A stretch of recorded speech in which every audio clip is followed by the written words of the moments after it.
prin drumurile mele am ajuns și pe la Constanța, de acolo am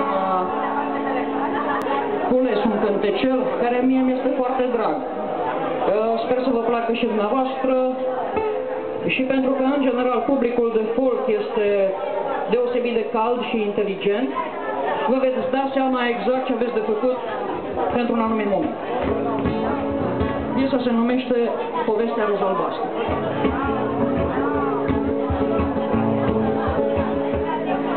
Doamne, am în minte numai lucruri ciudate, eu le-aș face pe toate, zău le-aș face pe toate, dar mă tem că o să zici. Fii atentă că strici.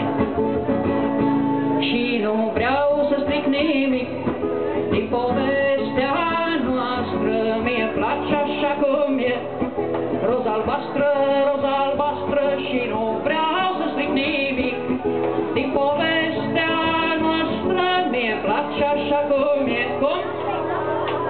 Aia e.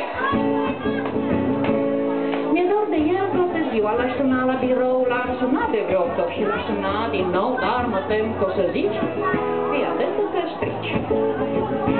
Și nu vreau să stric nimic din povestea noastră, mie-mi place așa cum e, roz albastră, și nu vreau să stric nimic din povestea noastră, mie-mi place așa cum e. Cum? Uite cine știe! Mi-aș dori să mă invit într-o zi la plimbare, am fost noi la o cafea, dar nu mi-a adus nicio floare, poate văd că o să zici, fii atentă că strici. Și nu vreau să stric nimic din povestea noastră, mie-mi place așa cum e, roz albastră, și nu vreau să stric nimic din povestea noastră, mie-mi place așa cum e. Aia e.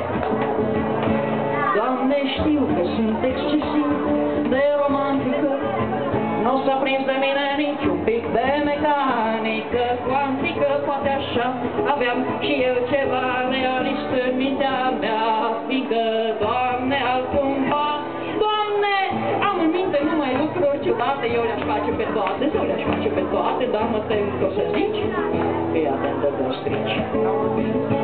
Și nu vreau să stric nimic din povestea noastră, mie-mi place așa cum e, roz albastră, și nu vreau să stric nimic din povestea noastră, mie-mi place așa cum e.